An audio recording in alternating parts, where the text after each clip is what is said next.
Archer by Alan Wake. A man turned to face me. His face was covered in shadows. It was hard to make him out in the darkness of the forest that surrounded us, but the axe he lifted was plain to see. It glistened with the blood of his victim. He grinned madly. The shadows were alive, distorting his features. It was a scene from a nightmare, but I was awake. Aiken stood before me. It was impossible to focus on it, as if it stood in a blind spot caused by a brain tumor and eye disease. It was bleeding shadows like ink underwater, like a cloud of blood from a shark bite. I was terrified. I squeezed the flashlight like my life depended on it, willing it to stop coming any closer. Suddenly something gave, and the light seemed to shine brighter. For a long time, the dark presence had been weak, sleeping. Nothing but a half-forgotten nightmare or a shadowy flicker in the corner of an eye in the forest at night. Not real enough to properly exist, and yet too evocative to fade away completely. Now it was waking up. The rider like a fly caught in a spider's web, each jerk and kick vibrating the strands that led deep into its lair. It was aware of him now, and it could use him. All he'd need was a little incentive. I heard them before I saw them, swooping down from the sky and screeching as they came. I spun around just as the cloud was upon me. For an instant, I stared into 100 dead eyes, black pearls glittering in the darkness. I raised the flashlight and the swarm exploded like fireworks. Feathers burned, turned into ash. I couldn't hear my scream above theirs. First, I kept finding the pages as if by accident. The book I couldn't remember was either a terrible and true prophecy or an act of creation that had rewritten the world. I began to hunt the pages feverishly, for they held the answer to the mystery. With it, I could save myself. With it, I could save Alice. I stepped into the gas station's garage. It was dark and quiet. The place was a mess. It looked like someone trashed the place or that there'd been some kind of fight. Light spilled into the room through an open door at the back, and I made my way toward it. Without any warning, I was blinded by a bright light. An old portable TV on the shelf had come alive by itself. Impossibly, I could see myself on the screen, talking like a madman. "On Cauldron Lake?" she asked. The sheriff looked at me suspiciously. The early morning light flooded through the office windows. I would probably never have gotten out of the woods alive without her help, but I couldn't tell her the truth of what I'd faced the previous night. She'd think I was lying or crazy. She'd lock me up, and she wouldn't help me find Alice. Stucky spat on the garage floor and tried to shake the cobwebs from his head. Ever since the couple never showed to pick up the keys, things had been fuzzy.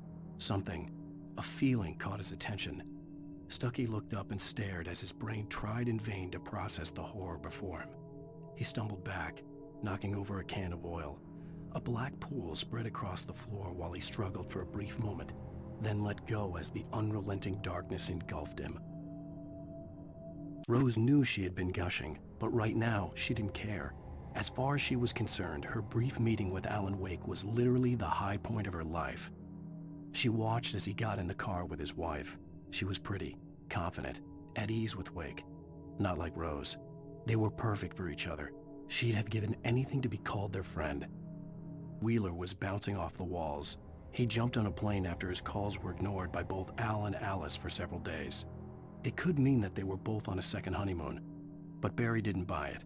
Al had been way too unstable for that, not sleeping, messed up. Barry had years of experience dealing with Alan Wake, and he couldn't ignore it.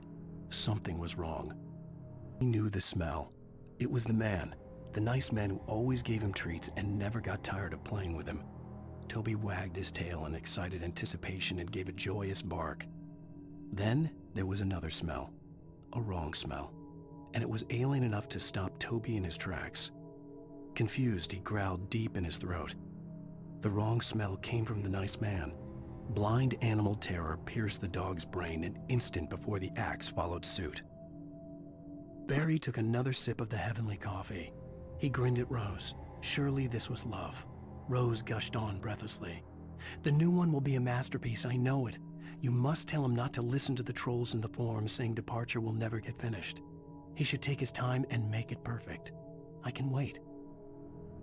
True what they say about the fall and the sudden stop at the end. I'd lain here in the snow while the lurid chain of scenes that had led me here kept playing in my head. a rerun of my own private snuff movie, a memory of my corpse, alone at my own wake, thinking in metaphors again. The femme fatale was gone, only a sour taste remained of the kiss that killed me. This was a late goodbye. 13 years after I'd gotten my revenge, it had finally caught up with me. It had been a long time to bear the pain. My blood painted the snow red, a gruesome slushy, dissolved all the scattered painkillers and leisurely dripped down to the sewer, mingling with the bile of the city, becoming one with it. I can see them now, my wife and my baby. Honey, I'm home. In spite of its human mask, to describe the dark presence as intelligent would have implied human qualities on something decidedly inhuman. Nonetheless, it found the one spot in the diner that was dark enough. Some light spilled into the corridor, ravaging it. But it took the pain. Horrible as it was, the writer would soon fix that. He would be coming to the one place where it still had power. The kidnapper fired his gun one last time, and the shadow vanished into the darkness it had come from. See? Nothing to it, Wake. The thought of Alice in his hands was revolting. We stood on the wooden platform of Lover's Peak, the waterfall on the mountain behind us, the lights of the radio mast blinking red in the heights above. I fought with the urge to take a swing, force myself to speak. Let's cut the act now. Where's my wife? Just looked through the viewfinder, lining up the shot. Cauldron Lake was breathtaking. Something caught her eye. A figure standing in the shadows behind the cabin, like a thin woman in a black dress. She lowered the camera and looked again. No one there. Just a collection of bushes that looked vaguely human-shaped. She shook her head and laughed. He had never gotten along with Alice, but he knew Alan loved her with an almost frightening intensity. And now something had happened to Alice. And here was Al armed with a gun and saying things people got put in padded cells for. It was as if his friend had experienced a massive psychotic episode and was now totally disconnected from reality. It scared the shit out of Barry. The air in the visitor center was heavy with an awful smell, as if some rotten drowned thing had crawled up from its grave. Rusty kept coughing blood. My eyes were drawn to the twisted shape of his broken leg. The attack had been vicious. Max whined in his cage. Rusty's eyes were wild with fear and terror. He gasped. Mr. Wake, it happened just the way it was on that page. The center was sturdy, but the impact turned the front of the building into splinters. Rusty was thrown across the lobby like a rag doll and hit the far wall hard. It didn't hurt until he tried to move and saw his leg bend the wrong way, felt the broken rib stabbing him on the inside. Rusty howled in pain and fear, suddenly afraid to die alone. At the last instant, I changed direction and threw myself down. The axe splintered the trunk of a tree. I stumbled into the pool of bright light. My lungs burned. I was too exhausted to move. I tensed as I waited for the killing blow, but it never came. I raised my head. Nothing moved in the darkness beyond. For the moment, bathed in the cold light, I was safe. At last instant of consciousness, Rusty thought about Rose. He was older than she was. Rose was barely out of her teens, but she made him feel young and forget what a train wreck his long-dead marriage had been. He still wore the ring. He'd been waiting for her to tell him to take it off. Now she never would. Turned the corner, afraid of what the flashlight's beam might reveal. Suddenly, a roughly painted symbol of a torch glowed in the light. Behind it, hidden by a rock, sat a battered metal trunk. It was here for a reason, packed with supplies, batteries, flares, ammo, things you need to make it through the darkness of the night. Something left behind by someone who knew what I knew, and more. Agent Nightingale didn't want to be in Bright Falls. These little communities revolted him, and he didn't like the trees or the coffee. He now knew that impossible horrors lurked behind the storefronts and smiles. He desperately wanted to turn the car around and just drive until he passed out or ran out of road and booze. But he had a job to do. He had a rider to catch, at any cost. More than one occasion, Alice had tried to explain to me how it felt to be afraid of the dark. To her, darkness wasn't simply the absence of light, but something more tangible than that. It was something you could touch and feel. Worse than that, it was something with a mind of its own, something malicious and malign. For her, things changed when they were wrapped in darkness. They turned into something else, something foreign, and nothing was safe or innocent anymore. I'd never really understood what she meant, until now. It had been one desperate situation after another. I was exhausted, and my body felt as though it had been chewed up and spat out. The flashlight was heavy in my hand, and each pull of the trigger sent a painful shock up my arm. But I was finally out of the woods, and things were looking up. That's when I heard the chainsaw. When Barry saw the darkness attack the visitor center, it made him a believer. The men Al said he'd shot, they hadn't been just locals on crank. Somehow the world had changed, like the channel had been switched without warning. You think you're watching a sitcom, and you're really watching a horror show. When the birds started attacking the cabin, Barry wasn't surprised, just terrified. FBI agent's command froze me in place. I considered surrender. It was all falling apart anyway. I could give in, let someone else deal with it, but it felt all wrong. Call it instinct, his posture, the way he held the gun. He was no friend. Shots ringing in my ears, I leaped for the hole in the fence and stumbled into the darkness beyond. The dark presence had touched the girl to lure the rider into a trap. Now it was night, and he lay helpless, drugged, lit only by the flickering of the TV screen filled with static. Shadows coalesced in the room as the dark presence leaned close to the rider, ready to touch him again. Back to work, boy. Rose knew that Rusty was in love with her, and she liked him too. She liked him a lot. He taught her to dance, and life had certainly taught her the value of a man who was gentle. He treated her well, made her smile, made her feel good.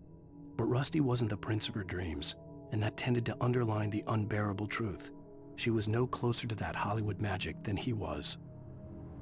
Nobody in Bright Falls seemed to know where Al was, but Rose, the waitress at the diner, had seen him.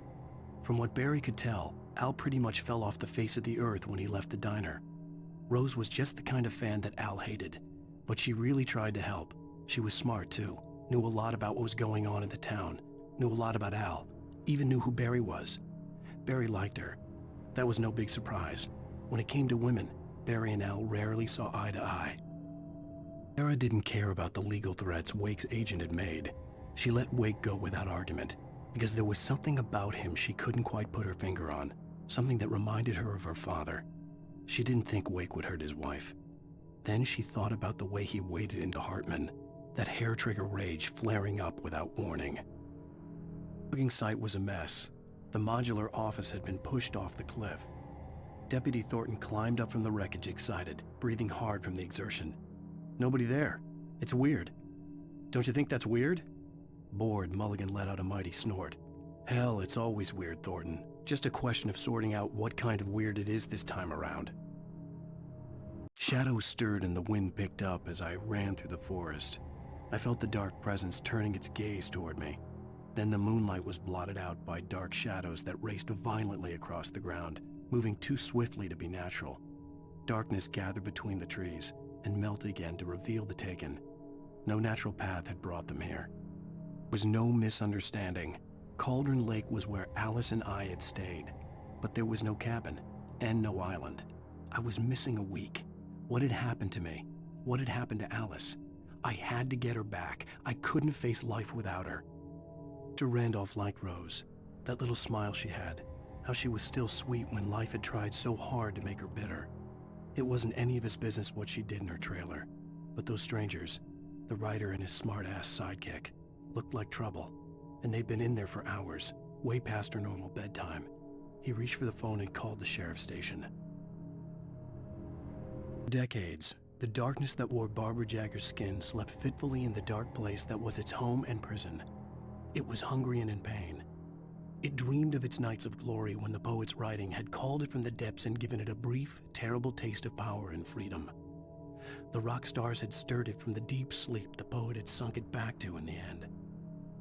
When it sensed the writer on the ferry, it opened its eyes.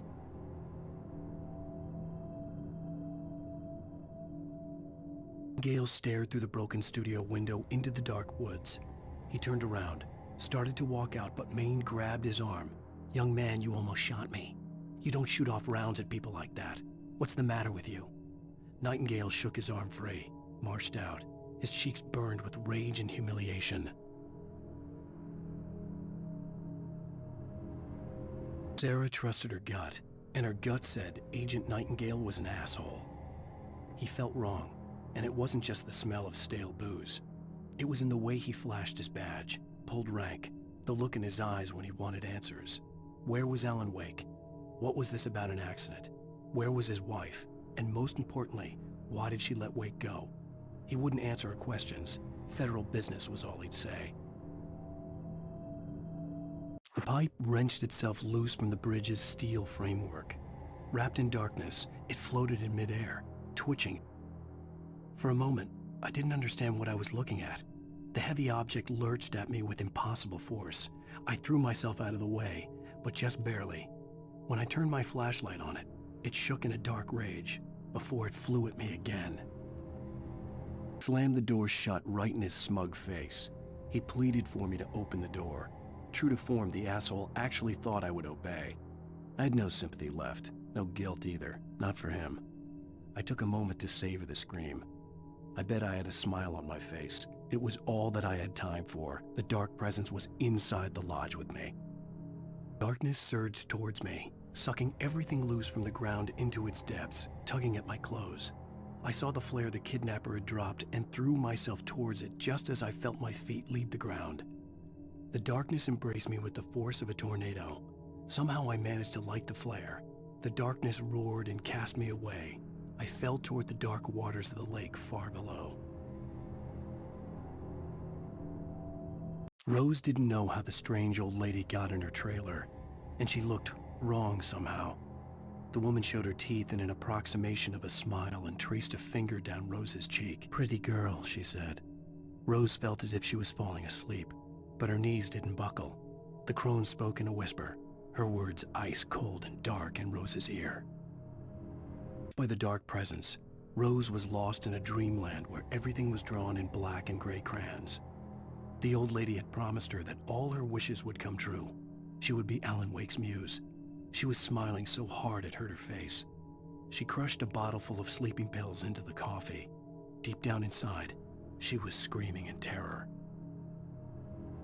Danny had stepped out, but what stumbled back in was something else, something alien, a monster. Walter tried to kill it, first with his fists, then a chair. It wouldn't die. Instead, it kept coming, unaffected by the beating it had taken. After Walter managed to kick it down the cellar stairs, fear took over. He ran, got behind the wheel, gunned the engine. The booze wouldn't make him forget, but he knew he had to try. The bulldozer's engine roared to life. Mud and rocks flew as it fought for traction. It crashed through the concrete wall and landed heavily in the yard. If it were an animal, it would have shaken its head after the impact, fixed its eyes on me, and charged. Of course, it had no head, nor eyes. Shadows crawled on its form, twisting it into a monster. Then, it came for me. Even after all this time, hearing the Night Springs theme caused a surge of conflicting emotions in me. It'd been my first real writing gig. Barry had known a guy who knew a guy, and suddenly I'd been a semi-regular writer on the show. I'd always been ashamed of the job. Felt it was trash. I'd wanted to be an artist, a novelist. I'd been naive back then. It had taken a long time to learn to be proud of the work. Nightingale gone and the night wind blowing in through the broken studio window. Maine stared at Sarah. The sheriff looked away. Maine's voice shook with barely controlled anger. "That boy's doing more drinking than thinking. I hope you know what you're doing, Sarah. He's got a sickness in his eyes. You take my word for it. He wants Wake for a reason, and it's not for anything good." Thomas Zane fell for Barbara Jagger. It happened fast. She was young, vibrant, and beautiful, full of life.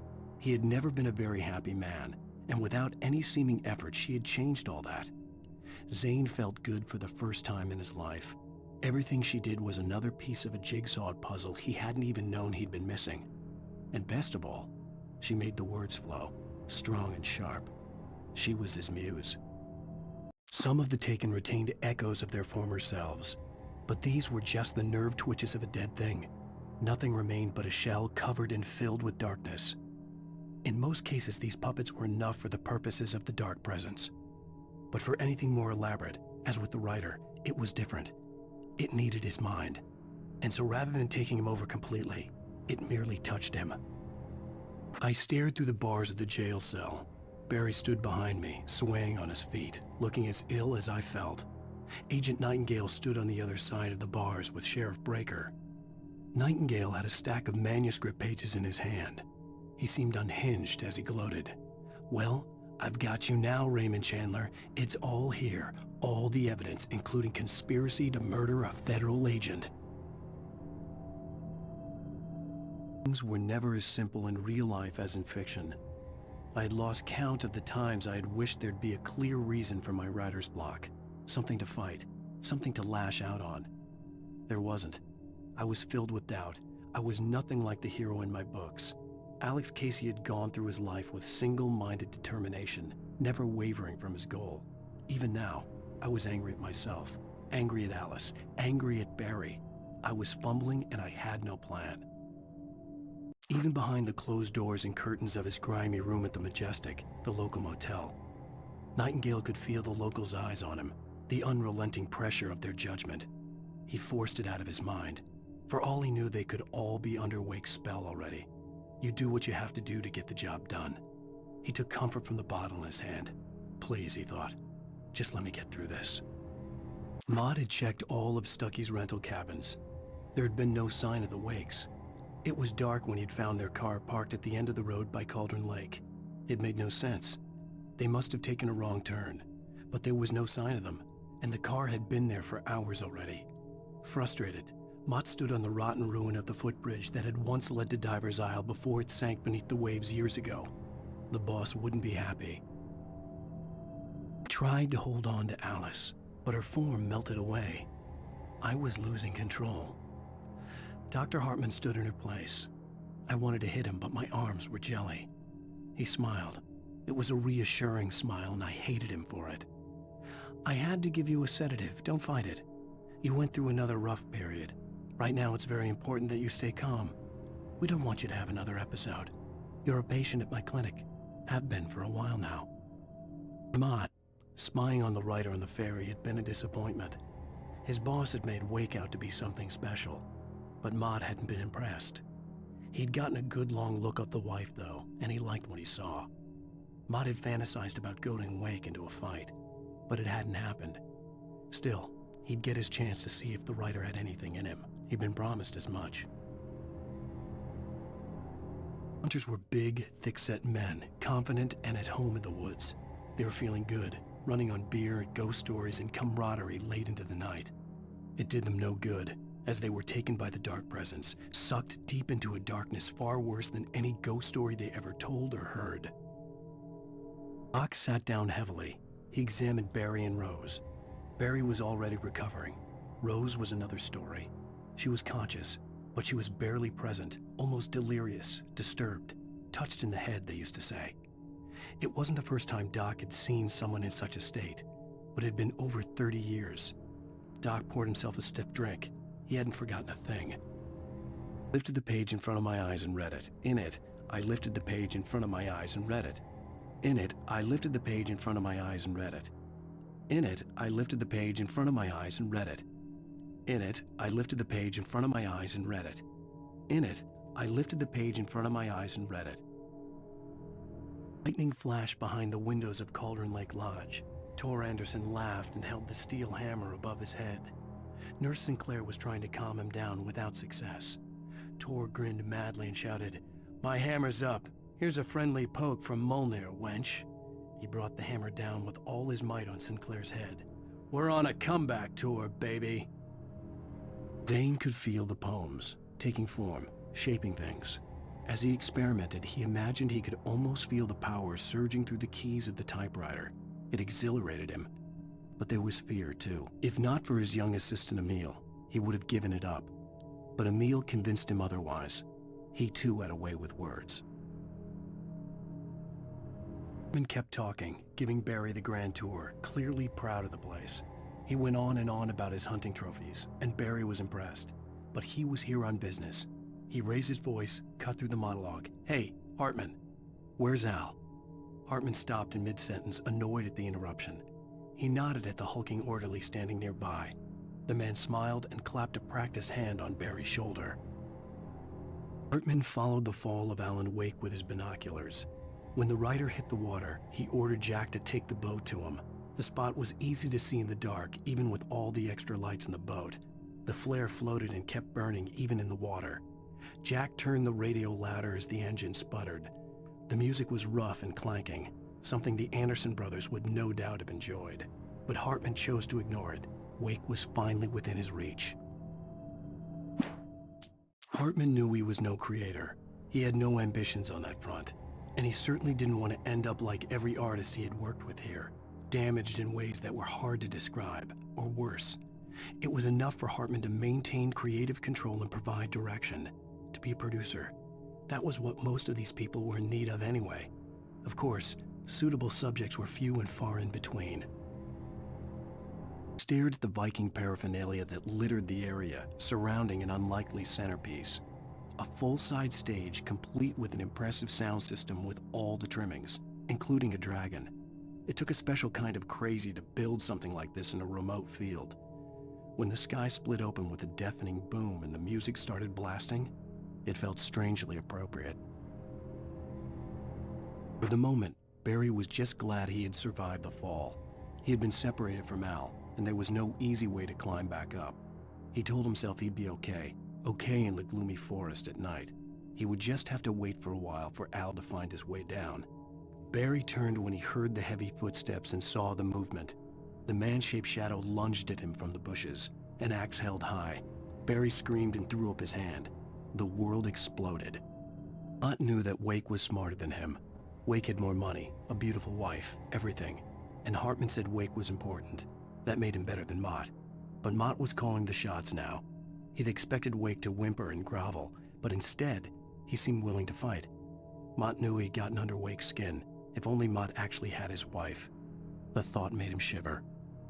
Hartman wasn't happy. Mott could see it in his eyes. He quickly lowered his own. He had made a mess of it, and he knew it. The shame of failure was hard to bear. He hadn't expected Wake to say he needed more time, and he blurted out 2 days, less than Wake had asked for to show him who was in charge. But that wasn't part of Hartman's plan. Hartman hurried down the corridor. He had disliked leaving Wake when he was surely at his most susceptible to therapy. But this was not an ordinary storm. Wake had been writing, and he had woken something up in the depths of the lake. Now, it was coming for him. Hartman had naturally prepared for a situation like this. The idiot brothers would keep Wake distracted while Hartman double-checked everything, just to be sure. Hartman watched as Wake's features slackened. The man was bullheaded, no doubt. Even lying on the bed, he'd almost broken Hartman's nose the second time.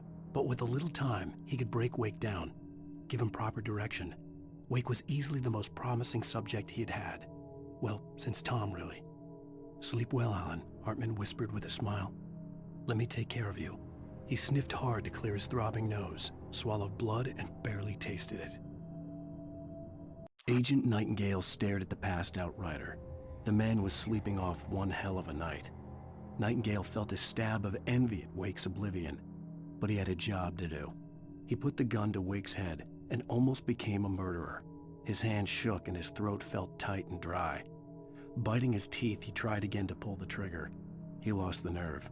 Wake stirred. Nightingale would have to settle for an arrest. The storm raged on as the Anderson brothers walked unsteadily away from the clinic with the other patients in tow, knowing that this time they wouldn't return. The darkness around them seethed with horrors, but Tor and Odin were unafraid. Their eyes glinted with guile. They knew every secret path, and there was blood on their hands. They had fought these shades before.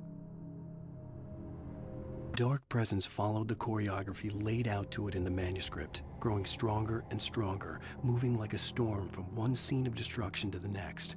But it was still bound to follow the story and chained to the dark place it came from. When the story reached the end it longed for, it would finally be free.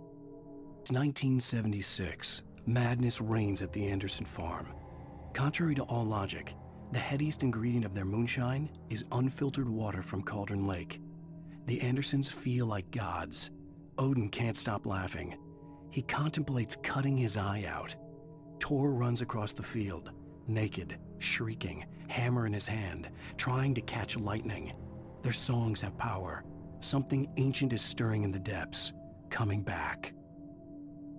Again, Alice's screams rang in the stillness of the night. I saw myself run toward the cabin, flashlight in my hand. I followed my past self. I was an out-of-body observer, a time traveler in a crazy drunken dream. This was the beginning. The night Alice had disappeared.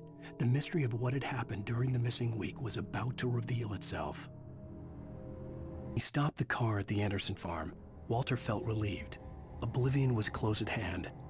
The brothers wouldn't miss a jar of moonshine or two in the booby hatch. But then he saw the man on the porch, and he knew who it was. Driving for his life and knowing it was useless, he didn't realize he was crying until he couldn't see the road for the tears. Hartman had never felt as anxious as during the week after Maud had managed to lose the Wakes. Their car stood by the path that had once led to Diver's Isle.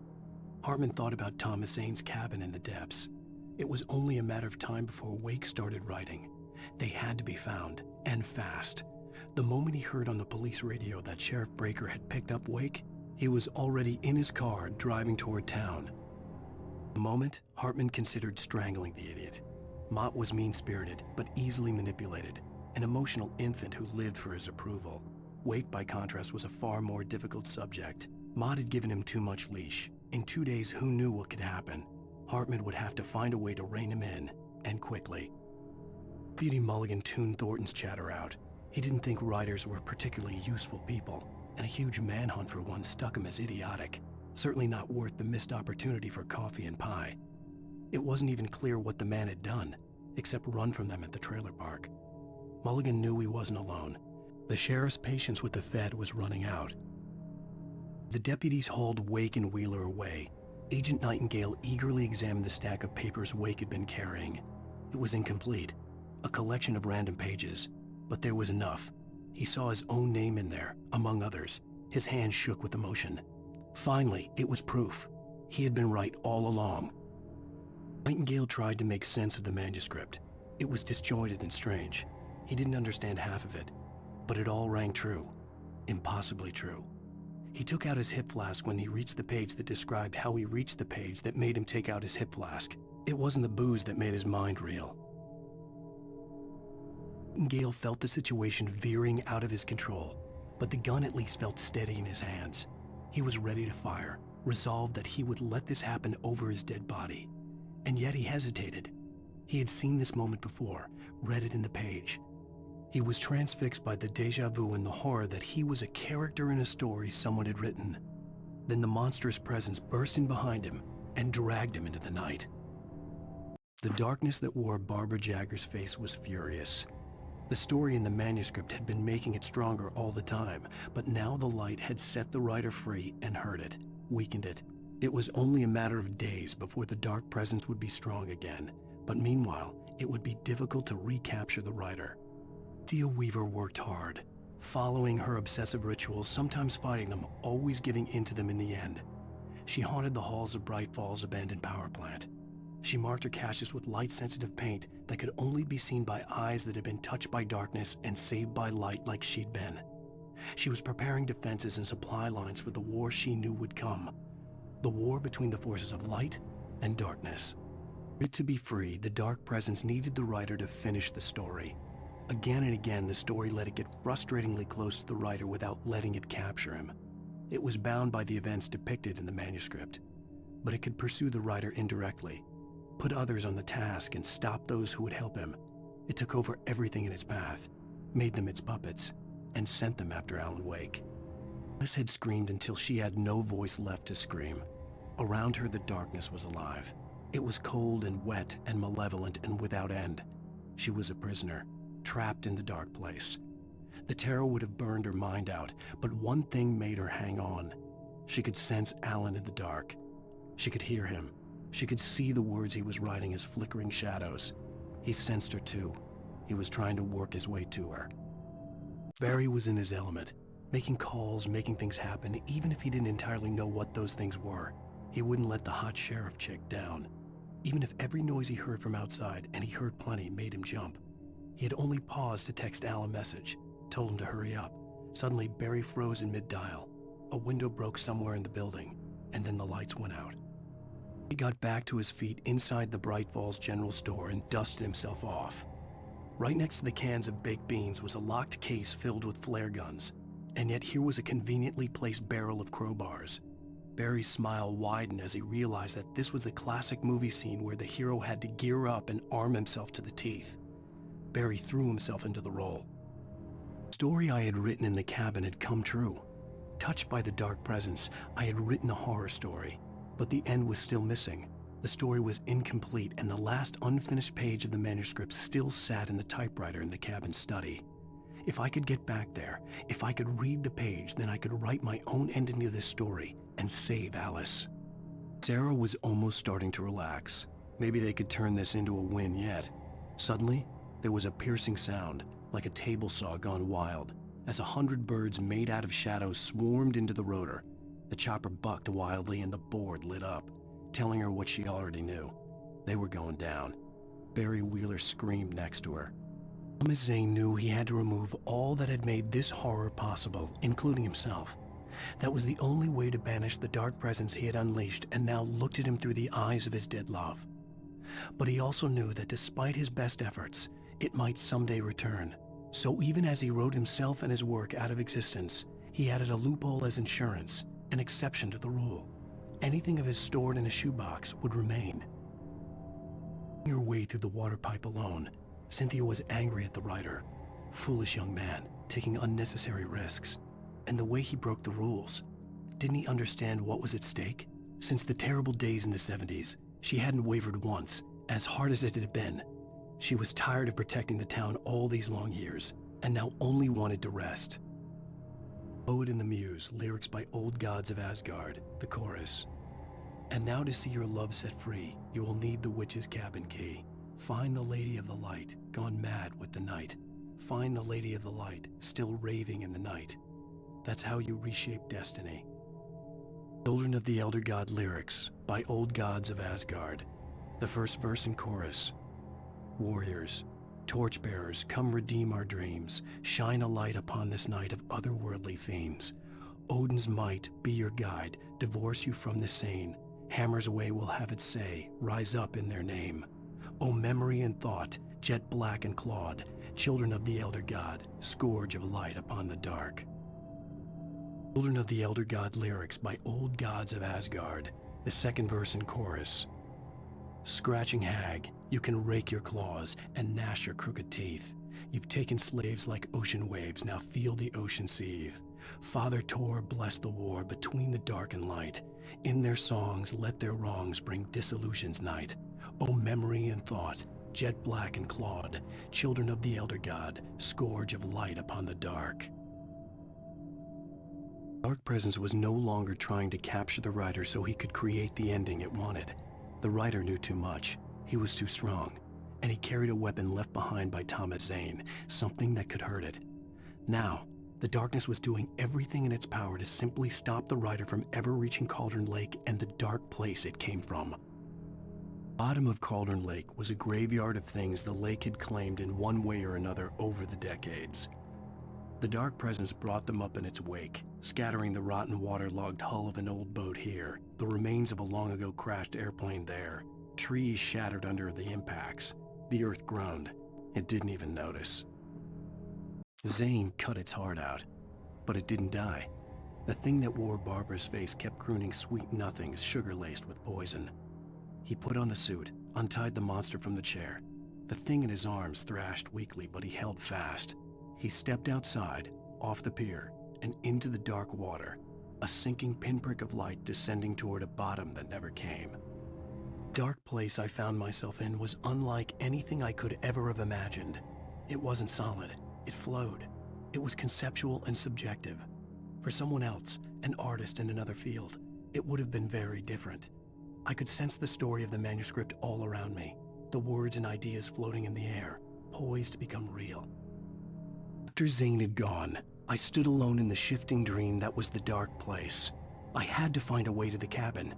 I had written myself a way through this place in the manuscript. I followed the idea of a path. I had written myself across the ocean that blocked my way, and with that, there was a bridge to the island beyond. The idea of the cabin flickered in the underwater darkness. I willed the cabin to be real, and it was. Poet and the Muse, lyrics by Old Gods of Asgard, the first verse. There's an old tale wrought with mystery of Tom the poet and his muse, and a magic lake which gave a life to the words the poet used. Now the muse, she was his happiness, and he rhymed about her grace, and told her stories of treasures deep beneath the blackened waves, till in the stillness of one dawn, still in its misty crown, the muse she went down to the lake, and in the waves she drowned. Poet and the Muse, lyrics by Old Gods of Asgard, the second verse. The poet came down to the lake to call out to his dear. When there was no answer, he was overcome with fear. He searched in vain for his treasure lost, and too soon the night would fall. Only his own echo would wail back at his call. And when he swore to bring back his love by stories he'd create, nightmares shifted in their sleep in the darkness of the lake. Poet and the Muse, lyrics by Old Gods of Asgard, the third verse. In the dead of night she came to him with darkness in her eyes, wearing a mourning gown, sweet words as her disguise. He took her in without a word, for he saw his grave mistake, and vowed them both to silence deep beneath the lake. Now, if it's real or just a dream, one mystery remains, for it is said on moonless nights they may still haunt this place. In the end, Barry wasn't going to shoot Sarah. They both knew that. Once she had no chance of catching up to Wake, Barry gave up the gun and sat down on the floor, shielding his face from the merciless glare of the well-lit room. "I don't think I'm ever going to see him again," he said in a weak voice. Sarah didn't have it in her to be mad at him. Besides, he was probably right. I'd first heard the poem in a dream, recited by a strange UFO-like light. I'd read it again in the cabin in a book by Thomas Zane. For he did not know that beyond the lake he called home lies a deeper, darker ocean green, where waves are both wilder and more serene. To its ports I've been, to its ports I've been.